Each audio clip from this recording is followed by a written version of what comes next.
The next morning, sunlight streamed through the hospital window. The elderly man slowly opened his eyes. Everything was blurry. He looked around the room, confused. A doctor smiled. "Welcome back, Mr. Johnson.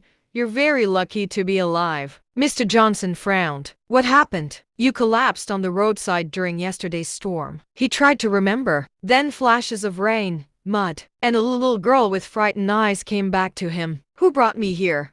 he asked. The doctor smiled. "A little girl named Grace." Mr. Johnson looked surprised. "Where is she?" The doctor's smile faded. "She waited outside the emergency room all night. But early this morning she quietly left. She said she had to go home to take care of her sick mother." Mr. Johnson was speechless. The child who had saved his life hadn't asked for money. She hadn't asked for a reward. She had simply disappeared. "Find her," he said firmly. "I want to thank her personally." Within hours, his assistants searched the entire village. Finally, they found Grace sitting beside her mother, peeling oranges for the next day's market. When a convoy of expensive black vehicles stopped outside the tiny house, the whole village rushed to see what was happening. Children climbed fences. Neighbors whispered, "Why are rich people here? Did the little girl do something wrong?" Grace stepped outside, frightened. The elderly businessman slowly walked toward her. Without saying a word, he removed his hat. Then he bowed his head. The entire village fell silent. "Thank you,"